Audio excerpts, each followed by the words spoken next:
Hello everyone, and welcome to my BNB For You channel. I hope everyone is having a wonderful day. Before we begin, please hit the subscribe button and give this video a thumbs up. The night had fallen over Los Angeles with a deceptive calm, a kind of silence that seemed to hum with danger beneath the city lights. The Forrester estate glowed faintly in the distance, but at the edge of downtown, where the luxury and beauty of the city faded into darkened alleys and flickering streetlights, Luna Nozawa's footsteps echoed against the pavement. She had insisted on walking alone, needing a moment of peace, of solitude, away from the suffocating chaos that had consumed her life in recent weeks.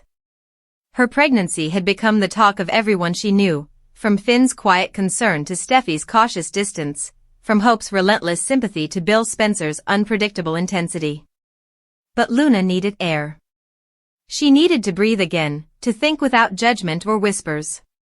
Yet that decision, that single choice to be alone, would become the most dangerous one she ever made. Her hand rested protectively over her small baby bump as she paused near a row of closed shops. The soft wind teased her long hair, brushing it against her cheek. The street was empty, almost too empty. Somewhere in the distance, a car engine revved and then faded. She frowned, her instincts whispering something wasn't right. The shadows felt heavier tonight. Her heart began to thud, a warning pulsing through her veins. Luna tried to convince herself it was nothing, that she was just tired, just hormonal, just overwhelmed. But when she turned toward her car, she caught the faintest sound of footsteps behind her. Slow. Deliberate. She froze. "Hello," she called softly, her voice trembling more than she expected. No answer. Just silence, thick and unnerving. Then it happened, a blur of motion, a shadow breaking free from the darkness. A figure in black lunged from the alleyway, shoving her back against the cold brick wall. Luna gasped, pain shooting through her back as fear seized her chest. "Who are you? What do you want?" she screamed, struggling to see the stranger's face beneath the hood. The man didn't answer, his gloved hand tightened around her wrist. "You should have stayed quiet," he hissed in a distorted whisper. Panic surged as Luna fought to pull free, but her body was trembling too hard, her strength fading fast. She tried to scream again, but the stranger covered her mouth, muffling her voice into the night. Inside her, she felt the unmistakable tightness of fear, and something worse. A deep, sharp pain bloomed low in her abdomen. No, she thought, not now. Not the baby. She twisted, adrenaline pushing through her exhaustion, and managed to knee the attacker hard enough to make him stagger back. Gasping for air, Luna stumbled into the street, waving her arms desperately for help. A passing car screeched, horn blaring, and the driver shouted something before speeding away. The attacker recovered quickly, grabbing her again, but Luna fought harder this time. "Please," she cried out, voice breaking. "I'm pregnant." For a fleeting second, something flickered in the stranger's eyes, hesitation, guilt, something almost human, before he shoved her away. Luna hit the pavement hard, the sound echoing through the night. Pain exploded through her side, and the world tilted in and out of focus. She felt warmth spreading between her legs, terrifying, wrong warmth, and her vision blurred with tears. "No," she whispered weakly, clutching her stomach. "Please, not my baby." The man vanished into the shadows, leaving her trembling, broken, and alone on the ground. Her phone lay shattered beside her, the screen cracked beyond use. She tried to crawl toward the nearby gas station light but collapsed halfway there. Minutes felt like hours until headlights illuminated her from behind. "Luna," a familiar voice called, Finn's voice. He had followed her after realizing she hadn't come home, a growing sense of dread driving him through the streets. When he saw her lying on the ground, his heart stopped. "Oh my God, Luna," he cried, rushing to her side. Kneeling beside her, Finn gently lifted her into his arms, his doctor instincts fighting against the panic rising in his chest. "Stay with me, Luna. Don't close your eyes, okay? I've got you. We're going to the hospital right now." Luna's lips trembled, her hand clinging weakly to his shirt. The baby. Finn, I think something's wrong with the baby, she whispered before fainting in his arms. Finn didn't hesitate, he scooped her up and ran to his car, speeding toward University Hospital with a desperation that burned in every heartbeat. The sirens blared as he broke every traffic law in the book, his mind flashing between medical logic and emotional chaos. Luna's life. The baby's life. The attacker. Who would do this? At the hospital, the emergency team rushed Luna into a trauma room.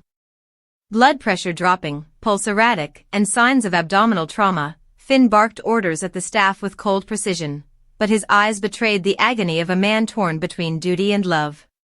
Keep her stable, he demanded. We need an ultrasound now. And call obstetrics. When the screen flickered to life, Finn's heart hammered. He stared at the tiny flicker of movement inside her womb, the heartbeat. It was still there. Faint, fragile, but there. A tear slipped down his cheek as he exhaled shakily. You're okay, little one, just hold on. But Luna wasn't out of danger. The physical trauma was severe, and the risk of miscarriage was real. Hours passed in tense silence as Finn refused to leave her side. In the waiting room, Hope and Steffi arrived, their rivalry forgotten in the face of this crisis. Hope's eyes filled with tears as she asked, is the baby going to make it? Finn hesitated, looking pale and exhausted. I don't know yet. She's strong, but his voice cracked. This was an attack. Someone wanted to hurt her. And they almost did. Bill Spencer stormed into the hospital minutes later, his rage filling the room like thunder. Where is she? Where's Luna? He demanded, his eyes wild with fury and fear. When Finn told him the details, Bill's expression hardened into something lethal. A stranger? I'll find him myself, he growled. Whoever did this is going to regret ever touching her. His fists clenched, and for once, even Finn didn't try to stop him. The power, the menace, the sheer rage radiating from Bill made it clear, this wasn't over. When Luna finally woke up, the sterile scent of antiseptic filled her lungs. Her eyes fluttered open, heavy and sore, the beeping of monitors filling her ears. She felt weak, disoriented, but her first instinct was to touch her belly. The baby, she murmured. Finn was there instantly, taking her hand gently. The baby's alive, he said softly. You both made it through the night. But you need to rest, Luna. You lost a lot of blood, and the trauma, he paused, his voice catching. You scared all of us. Tears spilled from Luna's eyes as she whispered, he came out of nowhere. I didn't even see his face. She shivered, reliving the nightmare. He said I should have stayed quiet. What does that even mean? Finn's brow furrowed. Stayed quiet about what? He asked. But Luna only shook her head, confusion and fear clouding her memory. I don't know, but it felt like he knew me. Meanwhile, Detective Baker arrived to take her statement. The police had already pulled nearby security footage, showing only fragments, a dark figure in a hoodie, tall, lean, but no clear face. We'll find him, Baker promised grimly. You're not safe until we do. Finn tightened his grip on Luna's hand. She's not leaving this hospital without protection, he said firmly. Not until I know she and the baby are safe. Outside the room, Bill paced the corridor like a caged lion. Steffi approached him cautiously. Bill, I know how much Luna means to you, but you can't take this into your own hands, she warned. Let the police do their job. Bill's eyes blazed. The police? They'll take weeks. This guy could disappear by then. My family doesn't wait for justice, Steffi, we make it happen. His voice was low, dangerous, and full of promise. Later that night, as the hospital quieted, Luna lay awake, staring at the ceiling. Every sound made her flinch. The thought that someone had wanted to hurt her, maybe even kill her, filled her with dread. But worse was the thought that it might not have been random. Her mind raced back over the last few months, the secrets, the scandals, the tension between the Forresters, the Spencers, and her own family. Could someone have attacked her because of the baby's paternity? Could someone be trying to silence her? Her phone, now replaced, buzzed quietly on the table. An unknown number flashed across the screen. Her pulse spiked. With trembling fingers, she opened the message. You were warned. Stay silent or next time, you won't be so lucky. Her breath caught in her throat. Finn, she whispered shakily, but before she could speak, the monitor beside her beeped an alarm. Her stress had spiked her blood pressure dangerously high. Nurses rushed in, Finn at the lead, calming her as she sobbed. He texted me, he knows where I am, she cried. Finn's eyes darkened with fury as he took the phone. Not anymore, he said, calling security. We'll trace it. He's not getting anywhere near you again. But in the corner of the hospital's surveillance room, an unseen figure watched the live feed, a shadow lurking in the digital glow. He zoomed in on Luna's room, eyes narrowing. You should have stayed quiet, he whispered to himself, the same words he'd spoken the night of the attack. His hand hovered over the phone, ready to send another message. It's not over yet. Back in her room, Luna drifted into uneasy sleep, Finn sitting vigil beside her. His mind raced with questions, who would want to silence her? Was this connected to the secrets surrounding the baby's father? The tangled history between the Forresters and the Spencers, or something darker buried in Luna's past? As dawn broke over Los Angeles, the first rays of light fell across Luna's face, fragile and peaceful despite the chaos. Finn brushed a strand of hair from her forehead, whispering, I'll protect you.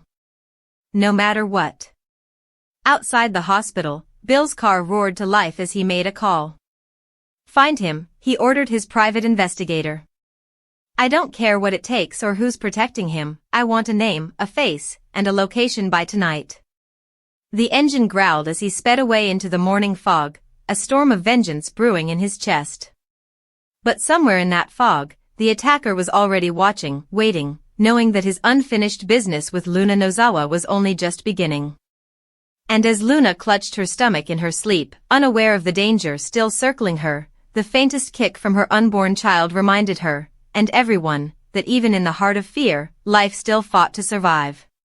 Morning broke over Los Angeles with a deceptive calm, sunlight spilling through the city's gleaming towers as if to erase the horrors of the night before. But inside the sterile walls of University Hospital, there was no peace. The air was thick with tension, the faint hum of medical machines underscoring the storm brewing behind every closed door. Luna Nozawa lay in her hospital bed, her complexion pale, her lips trembling even in sleep. Finn sat beside her, still in his scrubs, his eyes bloodshot from exhaustion but blazing with determination. Every time he looked at her, at the bruises along her wrists, the faint swelling on her cheek, the monitor showing the fragile rhythm of two beating hearts, he felt the rage clawing deeper into him. Someone had tried to kill her. Someone had nearly taken his patient, his friend, and her unborn child. But who? He replayed her words again in his mind. He said I should have stayed quiet. That wasn't random. It wasn't the act of a mugger or an opportunistic criminal. It was a threat, personal, targeted, deliberate. And that meant one thing, whoever attacked Luna knew her, or knew something about her that no one else was supposed to. The door opened quietly. Bill Spencer stepped in, wearing his signature black shirt and a glare that could cut through steel. His usual confidence was gone, replaced with a fury that simmered just beneath the surface. Any update? He asked gruffly. Finn stood. She's stable for now. The baby's heartbeat is steady, but she's still weak. The emotional trauma's just as bad as the physical. She's terrified. Bill's jaw tightened. And the cops? What are they doing? Sitting on their hands? Finn exhaled. Detective Baker's doing what he can. But there's not much to go on, no face, no clear footage, no fingerprints. Whoever this guy is, he's smart. He planned it. Bill's voice dropped to a low growl. Then I'll plan something better. Nobody touches someone I care about and walks away breathing. Finn frowned. Bill. Don't try to stop me, Doc, Bill snapped. You've got your way of protecting her. I've got mine. As Bill turned to leave, Finn's words stopped him cold. You're not the only one who cares about her. Bill turned, eyes narrowing. For a moment, neither man spoke. It was a silent acknowledgement of what hung between them, two men from completely different worlds, both determined to protect the same woman and the unborn child that tied them all together. Hours later, when Luna woke again, the room was softer, sunlight filtering through the blinds, the faint smell of flowers on the table beside her. Her hand instinctively moved to her belly. The baby. Still there. Still fighting. Relief washed over her like a wave, but it was followed by a chill of fear as the memories came flooding back, the alley, the voice, the pain, the threat. Finn leaned forward, his tone gentle. Hey, you're awake. How do you feel? She hesitated, her voice hoarse. Like I'm trapped in a nightmare. Her eyes darted around the room, as if expecting the stranger to emerge from the shadows. He knew what he was doing, Finn. He wasn't trying to rob me, he wanted to scare me. Or silence me. Finn nodded slowly. I believe you. But silence you about what? She swallowed hard. That's what I can't figure out. A soft knock broke the tension, and Hope Logan stepped in with a bouquet of white lilies. Her face was etched with worry. Luna, oh my God, I came as soon as I heard. Are you okay? Luna's voice wavered. I'm alive. That's something. Hope set the flowers down, sitting gently beside the bed.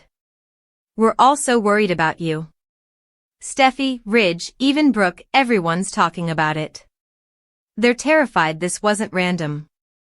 Finn's gaze darkened. It wasn't. Hope turned to him, startled. You think this was planned? I know it was, Finn replied firmly. The attacker said something to her, something that implies he knew her, or knew a secret she's keeping. Hope frowned, her mind spinning. A secret? Luna? Luna's eyes filled with tears. I don't even know what he meant, Hope. I swear.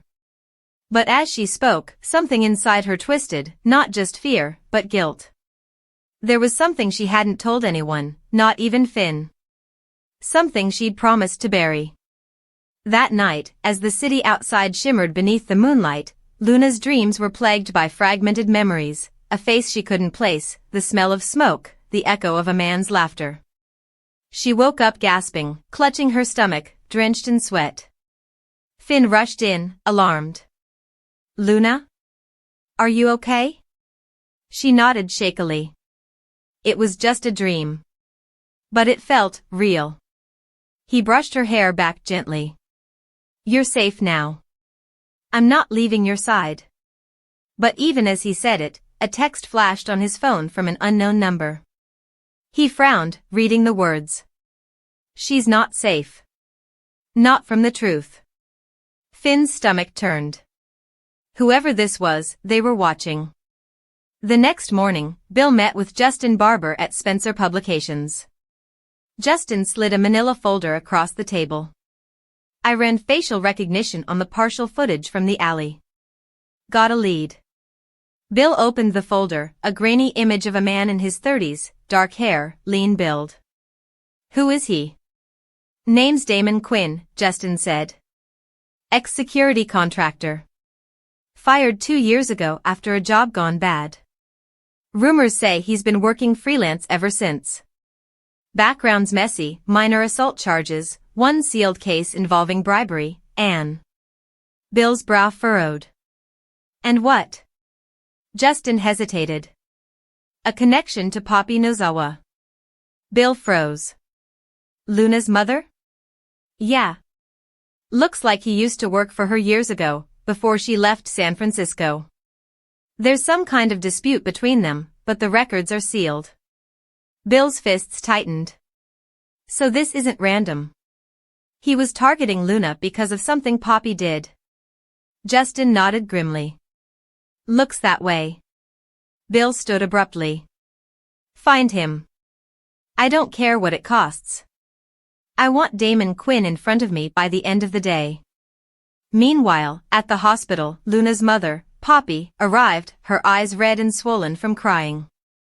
My baby, she whispered as she saw Luna lying in bed. She rushed forward, grabbing her hand. Luna, sweetheart, I'm so sorry. I should have been here. Luna's voice cracked. Mom, do you know anyone named Damon Quinn? Poppy froze, her face draining of color. What did you just say? Damon Quinn. Finn said the police are looking for him. They think he attacked me. Poppy's eyes darted to Finn, then back to Luna. That's impossible. Damon, he's gone. I haven't seen him in years. Finn narrowed his eyes. So you do know him? Poppy's voice trembled.